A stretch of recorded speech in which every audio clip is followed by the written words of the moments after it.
নমস্কার সবাইকে, সুমেধের রান্নাঘরে আবারও একবার সবাইকে স্বাগত জানাই।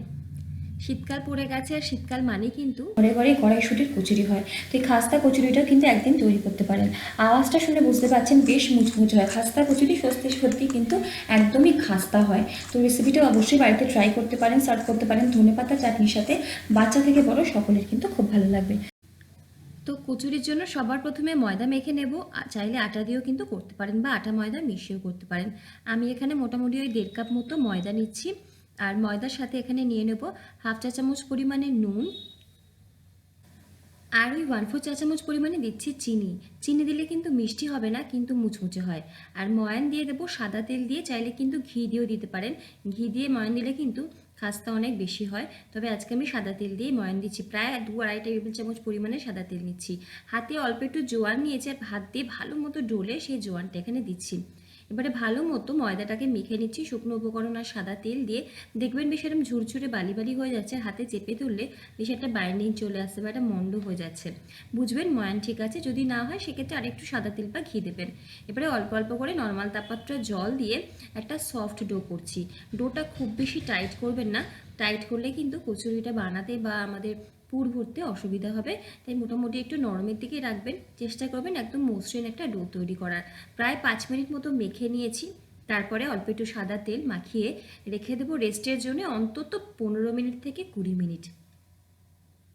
ততক্ষণে পুর রেডি করব।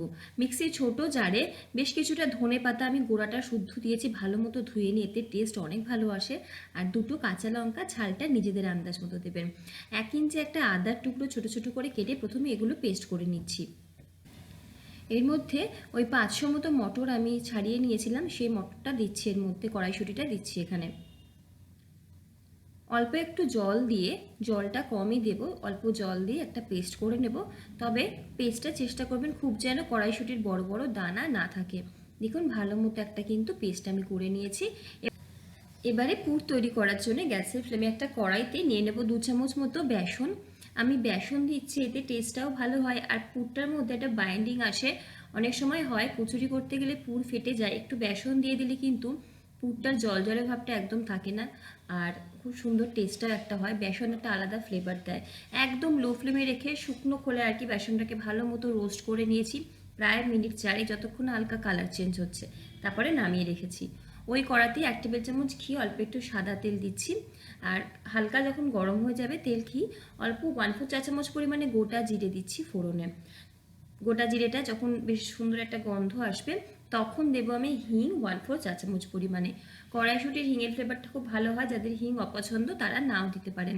এবারে একদম লো ফ্লেমে জাস্ট 10 সেকেন্ড মতো নাড়িয়ে দিয়ে দেবো এখানে কাশ্মীরি লাল লঙ্কার গুঁড়ো। আমি দিচ্ছি কালারের জন্য, তবে এটা অপশনাল, তবে যদি দেন একদম লো ফ্লেমেই দেবেন। তেল অনেক গরম অবস্থায় দিলে কিন্তু চট করে কালো হয়ে যাবে। এবারে মিক্সির জারে যে পুরটা রেখেছি, মানে কড়াইশুঁটির যে পেস্টটা, সেটা দিয়ে দিচ্ছি এবং গ্যাসের ফ্লেমটাকে এবারে মিডিয়ামে করে দিয়ে নাড়াচাড়া করে নিতে হবে বেশ কিছুক্ষণ ধরে, যতক্ষণ না কড়াইশুঁটির জল জলে ভাবটা চলে যাচ্ছে। দিয়ে দেবো বেশ কিছুটা চাট মশলা। যদি আপনারা একটু চটপাটা করতে চান চাট মশলা অবশ্যই দেবেন। আর গোলমরিচের গুঁড়ো দিতে পারেন, আমি এখানে আর দিইনি। স্বাদ মতো নুন দিয়ে দেবো।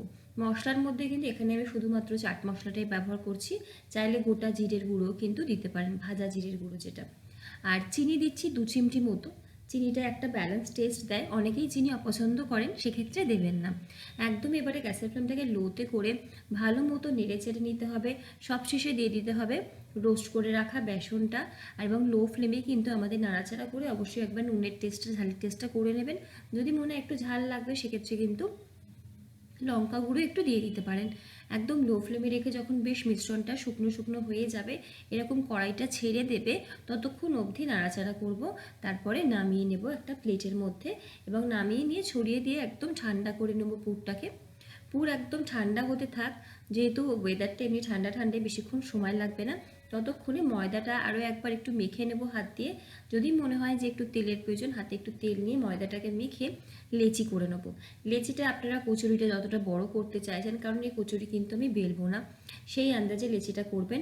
আমি মোটামুটি লুচির যেমন লেচি হয় সেরকমই করছি, এবং লেচি আন্দাজে ছোট ছোট করে এরকমই কড়াইশুঁটির যে পুরটা তৈরি করলাম হাত দিয়ে ছোট ছোট বল রেডি করে রাখছি। এবারে একটা লেচি নেব, কিচেন স্ল্যাবে নিয়েছি, অল্প একটু তেল মাখিয়ে নিয়েছি স্ল্যাবটাতে। লেচিটা নিয়ে হাত দিয়ে এরকম ছড়িয়ে দিচ্ছি, বেলুন চাকির দরকার পড়ে না। মাঝখানে কড়াইশুঁটির বলটা রাখছি এবং চার সাইড দিয়ে কিন্তু এভাবেই মুড়ে দেব, যাতে মুখটা ভালো মতো সিল হয়ে যায়, কোনোভাবেই যেন পুরটা বেরিয়ে না আসে ভাজার সময়। আর এভাবেই পেঁচিয়ে নিয়ে জাস্ট এই এক্সট্রা পোর্শনটা আছে সেটাকে আমি ছিঁড়ে নিচ্ছি, আর হাত দিয়ে হালকা হাতে এভাবে ছড়িয়ে নিয়ে কিন্তু প্রত্যেকটা পুর একই রকমভাবে রেডি করব। চাইলে যেভাবে আমরা কুচুরি বা পরোটার পুর ভরি সেভাবেও করতে পারেন। হাত দিয়ে এভাবে একটা ছোট বাটির মতো করে নেব, মাঝখানটা মোটা রাখবো, সাইডগুলো পাতলা রাখার চেষ্টা করব। তার মাঝখানে এই কড়াইশুঁটির বলটা দিয়ে একই রকমভাবে কিন্তু মুড়তে থাকবো, আর যে এক্সট্রা পোর্শনটা আছে সেটাকে কিন্তু এভাবেই বাদ দিয়ে দেবো। জাস্ট খেয়াল রাখবেন মুখের যে জায়গাটা যেখানে আমি বন্ধ করছি সেই জায়গাটা যেন ঠিকঠাক সিল হয়, তাহলে কিন্তু ভাজার সময় অসুবিধা হবে না। এবারে হাতে নেব, নিয়ে হালকা হাতে এভাবে ছড়িয়ে দেবো, পুরটা যাতে চারিদিকে ছড়িয়ে যায়। এভাবে করবেন, দেখবেন কচুরিগুলো প্রত্যেকটা ফুলবে আর ফেটে যাওয়ারও কিন্তু সম্ভাবনা থাকে না, কোনো কিন্তু বেলুন চাকির দরকার পড়ে না। আর এটা কিন্তু কড়াইশুঁটির কচুরি হচ্ছে না, খাস্তা কচুরি হচ্ছে, তাই জন্য কিন্তু আমি একটু মোটা মোটাই রাখছি। হাত দিয়ে হালকা হাতে পুরগুলো ভালো মতো প্রত্যেকটা ছড়িয়ে দিয়েছি। গ্যাসের ফ্লেমে একটা কড়াইতে বেশ পর্যাপ্ত পরিমাণে সাদা তেল নিয়েছি। তেলটা কিন্তু খুব বেশি গরম হবে না, উষ্ণ তেলে একে একে ছেড়ে দেবো। যেহেতু জায়গাটা কম আমি 3টে করে ভাজছি, যদি বড় কড়াই হয় আরও বেশি কিন্তু ভাজা যাবে। তেলে দেওয়ার সাথে সাথে দেখবেন তেলের তলার দিকে বসে আছে, এখন নাড়াচাড়া করার দরকার নেই। যখন নিজে থেকেই তেলের উপরে ভেসে উঠবে তখন মিডিয়াম টু লো ফ্লেমে উল্টে পাল্টে আমাদের সোনালি করে ভেজে নিতে হবে, তাহলে কিন্তু বেশ খাস্তা তৈরি হবে। হাই ফ্লেমে ভাজতে গেলে কিন্তু অতটা মুচমুচে হবে না, বাইরে থেকে কিন্তু রং ধরে যাবে। যেহেতু আমরা বেলিনি আর ময়দা লেয়ারটা ভালোই আছে, তাই একটু ধীরে আঁচে আমাদের ভেজে নিতে হবে সোনালি করে। আর দেখুন একটাও কিন্তু ফেটে যায়নি বা খুলে যায়নি।